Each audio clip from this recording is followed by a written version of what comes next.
Hello students, আশা করি তোমরা সকলেই খুব ভালো আছো। জ্ঞানজ্যোতি কোচিং সেন্টারের পক্ষ থেকে তোমাদের সবাইকে আরো একবার স্বাগত। তো আমি মীরা ম্যাম, আমি আজকে তোমাদের সেমিস্টার থেকে বাংলা সাবজেক্ট থেকে আবার একটি নতুন টপিক নিয়ে চলে এসেছি। আমি আজকে তোমাদের সঙ্গে যেটি আলোচনা করব সেটা হচ্ছে বক্রোক্তি অলংকার কাকে বলে এবং তার উদাহরণ নিয়ে আলোচনা করব। আলোচনাটি শুরু করার আগে তোমাদের ছোট্ট করে একটা ইনফরমেশন দিয়ে দিই। দেখো, বোর্ডের কর্নারে তোমরা দুটো নাম্বার দেখতে পাচ্ছ। এটা হচ্ছে আমাদের জ্ঞানজ্যোতি কোচিং সেন্টার হেল্পলাইন নাম্বার। এখানে তোমাদের অনলাইনে ক্লাস করানো হয় এবং তার সঙ্গে তোমাদের নোটসও দেওয়া হয়। তোমরা যদি অনলাইন ক্লাস করতে চাও এবং নোটস পেতে চাও তাহলে অবশ্যই নাম্বার দুটির সঙ্গে যোগাযোগ করো। তাহলে আমি আমার টপিকটি শুরু করছি। প্রথমেই বললাম, আজকে আমি তোমাদের সঙ্গে যেটি আলোচনা করব সেটা হচ্ছে বক্রোক্তি অলংকার কাকে বলে। হ্যাঁ, তো বক্রোক্তি অলংকারে দেখো সংজ্ঞাটা আমি লিখে নিই। সংজ্ঞাটা আমি তোমাদেরকে মুখে বলছি, তোমরা একটু খাতায় সেটা লিখে নিবে, ঠিক আছে? প্রথমে আমি কনসেপ্টটা ক্লিয়ার করি। বক্রোক্তি অলংকারটা আসলে কি? দেখো, যে কোনো একটা কথা যে আমরা বলি সেটাকে কি করা হচ্ছে, একটু বাঁকিয়ে, মানে একটু বলি না, ঘুরিয়ে পেঁচিয়ে গোলমাল করে যে কথাটা বলে। তো এখানে কি হচ্ছে, প্রশ্ন, ঠিক আছে? একটা হচ্ছে প্রশ্ন, আরেকটা হচ্ছে স্বর আকৃতি। এই যে গলার স্বর, সেই স্বর আকৃতি, এই দুটি বিষয় দিয়ে বাক্যটাকে কি করে, একটু ঘুরিয়ে পেঁচিয়ে বলে, বাঁকা ভাবে বলে। এটাকেই সাধারণত বক্রোক্তি বলে। এখন যদি আমি সংজ্ঞাটা বলি, তোমরা যেটা লিখবে সংজ্ঞাটা সেটা হবে যে বক্রোক্তি কথার অর্থ হচ্ছিল বাঁকা। প্রথমে আমি বললাম মানে বাঁকা, জিনিসটা সোজা না, বাঁকা।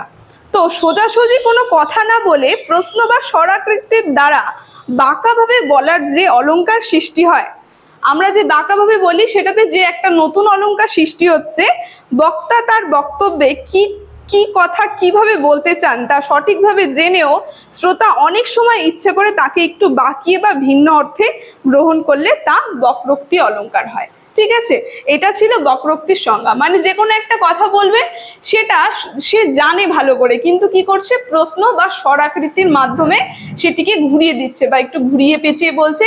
তার কারণে যে অলংকার শুরু হচ্ছে, তৈরি হচ্ছে, সেটা হচ্ছে বক্রোক্তি অলংকার। ঠিক আছে, এবার যদি আমরা এর একটা উদাহরণ দিয়ে দিই। দেখো, এখানে আমি উদাহরণটা বলেছি যে কে বলে কাব্যের ফুঁকে এই পৃথিবী নিরামিষ হয়। এ দেখো, এখানে কথাটা কি করেছে, একটু ঘুরিয়ে পেঁচিয়ে শব্দ আর স্বরের মাধ্যমে একটু ঘুরিয়ে পেঁচিয়ে বলেছে যে কে বলেছে কাব্যের ফুঁকে এই পৃথিবী নিরামিষ হয়। ঠিক আছে, এবার দেখো বক্রোক্তি অলংকারে যদি আমরা চলে যাই, বক্রোক্তি অলংকারকে আবার দুটি ভাগে ভাগ করা হয়। দেখো আমি এখানে লিখেছি, প্রথম যে আছে একটা, সেটা হচ্ছে শ্লেষ বক্রাকৃতি, ঠিক আছে? আর দুই নম্বরে যে আরেকটা আছে সেটা হচ্ছে কাকু বক্রাকৃতি। এই দু প্রকার হয় বক্রাকৃতি। এবার শ্লেষ বক্রাকৃতিটার আমরা হচ্ছে একটু সংজ্ঞাটা দেখে নিই।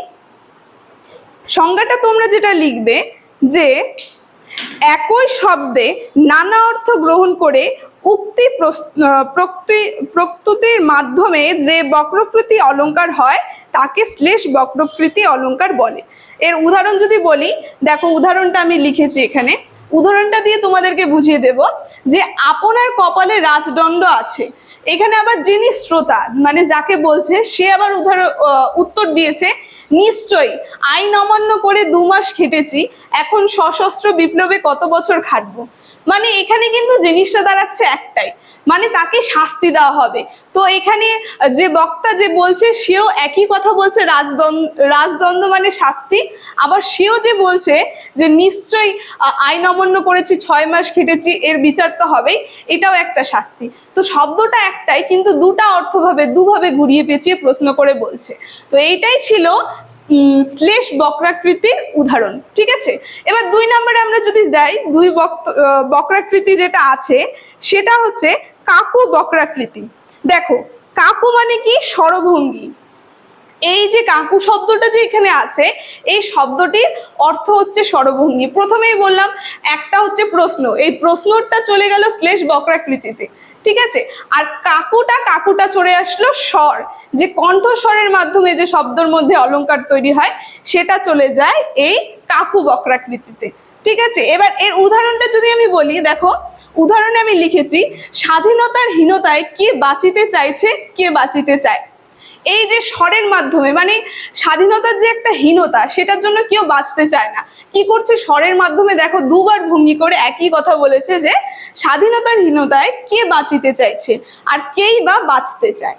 তো কথাটা এক জায়গায় দাঁড়াচ্ছে। এটাই ছিল কাকু বক্রাকৃতির উদাহরণ।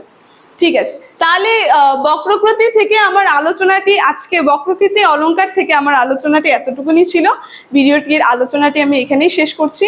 যদি ভিডিওটি তোমাদের ভালো লেগে থাকে অবশ্যই like, comment, share and subscribe করে দিও। Thank you.